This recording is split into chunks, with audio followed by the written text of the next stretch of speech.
अस्सलाम वालेकुम फ्रेंड्स, स्वागत है आपका इस यूट्यूब चैनल जेके स्टडी मटेरियल में। तो आज हम एक और स्कॉलरशिप के बारे में बात करेंगे, जिसको आप फॉर्म फिल करने के लिए सिर्फ 4 डेज़ बचे हुए हैं। 30 नवंबर इसकी लास्ट डेट है। तो आप जितने भी यहाँ पर बच्चे हैं जो इसमें एलिजिबल होंगे उन तक पहुँचा देना। पहले इस वीडियो को पूरा देखो। ये NMMS स्कॉलरशिप स्कीम है। ये सेंट्रली स्कॉलरशिप है, सेंट्रल गवर्नमेंट की तरफ से national means cum merit scholarship.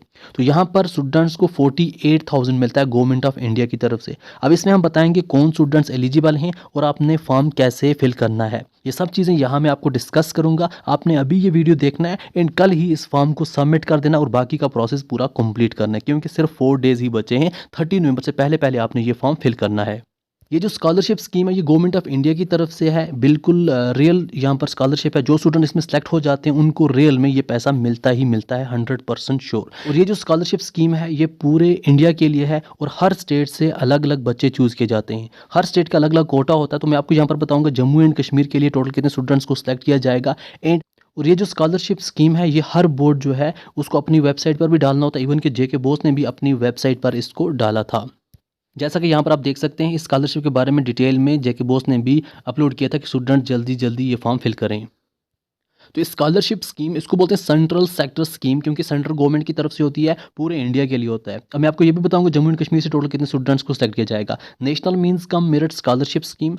And यहाँ पर इसके बारे में आप थोड़ा समझो। पूरे इंडिया से 1 लाख कैंडिडेट्स को सिलेक्ट किया जाता है। अब कौन से कैंडिडेट्स होते हैं पहले मैं आपको एलिजिबिलिटी बताता हूँ। जितने भी बच्चे 8th क्लास में हैं, अभी जो भी बच्चे 8th क्लास में स्टडी कर रहे हैं, चाहे आप गवर्नमेंट इंस्टीट्यूट में स्टडी कर रहे हो या फिर प्राइवेट इंस्टीट्यूट में स्टडी कर रहे हो, कोई मसला नहीं है। एंड आपके 7th जो आपने पास किया था, 7th क्लास में आपको 55% से ज़्यादा मार्क्स थे। 7th में 55% से ज़्यादा मार्क्स थे। अभी आप 8th क्लास में हो एंड आपकी जो फैमिली इनकम है, ईयरली इनकम, वो 3,50,000 से कम है। अगर आपकी फैमिली की इनकम 3,50,000 से कम है, 8th क्लास में हो, 7th में आपको 55% मार्क्स थे, एंड आप जो 9th क्लास है, 9th क्लास आप गवर्नमेंट इंस्टीट्यूट में स्टडी करना चाहते हो, प्राइवेट में नहीं, 9th क्लास आप गवर्नमेंट इंस्टीट्यूट में जाना चाहते हो, तो तब आप यहाँ पर फॉर्म फिल करने के लिए एलिजिबल हो। ये चीज़ें आप में होनी चाहिए। तो अब जैसे ही ये चीज़ें आप अगर आप में हैं तो आप एलिजिबल हो, तो आपने क्या करना है, आपने फॉर्म फिल करना है। फॉर्म कौन सा फिल करना है, कैसे फिल करना है, वो आपको एट द एंड बताऊंगा। उसमें क्या प्रोसेस होगा, जैसे आप फॉर्म फिल करोगे फिर आपको यहाँ पर एग्ज़ाम होगा। पहले टोटल जम्मू एंड कश्मीर से कितने स्टूडेंट्स को सिलेक्ट किया जाएगा, यहाँ पर आप देख सकते हैं जम्मू एंड कश्मीर से टोटल 1091 स्टूडेंट्स को सिलेक्ट किया जाएगा। तो जम्मू एंड कश्मीर से कितने सिलेक्ट होंगे, 1091। तो ओवरऑल जो है वो 1 लाख है, हर स्टेट से डिफरेंट डिफरेंट। तो जम्मू एंड कश्मीर से 1091 स्टूडेंट्स को सिलेक्ट किया जाएगा। सिलेक्ट किस बेसिस पर किया जाएगा, तो यहाँ पर आप देख सकते हैं जितने भी स्टूडेंट्स हैं, तो यूटी वाइज आपका एग्ज़ाम होता है। आपको जैसे ही आपने फॉर्म फिल किया उसके बाद आपको एक एग्ज़ाम होगा, मेंटल एबिलिटी टेस्ट MAT, और दूसरा होगा SAT। तो इसमें क्या होगा, जितने भी कैंडिडेट्स हैं, जैसा कि मैंने आपको बोला 55% मार्क्स आपको 7th में थे, अभी आप 8th क्लास में हो। जो SC ST कैंडिडेट्स होंगे उनको रिलैक्सेशन है। अगर SC ST के स्टूडेंट्स को 50% मार्क्स भी थे 7th में तो वो एलिजिबल हैं। तो अब यहाँ पर आपको मेंटल एबिलिटी टेस्ट जो है वो 90 MCQs क्वेश्चन होंगे। तो उसमें आपको वर्बल नॉन वर्बल चीज़ें पूछी जाएंगी, आपकी थिंकिंग जो है उसको पूछा जाएगा, उसके बारे में देखा जाएगा। फिर दूसरा जो आपको होता है SAT SAT, उसमें भी आपको 90 MCQs क्वेश्चन होते हैं, जिसमें आपको 7th और 8th के रिलेटेड जो आपका साइंस है, सोशल साइंस है, मैथमेटिक्स है, उसके बारे में पूछा जाता है। तो आपका जो टेस्ट है वो 90 मिनट्स का होता है।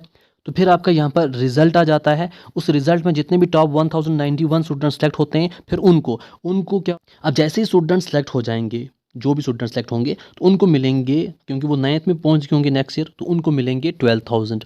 12th यहाँ पर 12,000 मिलेंगे उनको 9th में। फिर 9th का जब इनका एग्ज़ाम होगा उसके बाद, अब वो होंगे 10th क्लास में, तो उनको 9th में अगर 55% मार्क्स हैं या उससे ज़्यादा हैं तो उनको मिलेंगे और 12,000।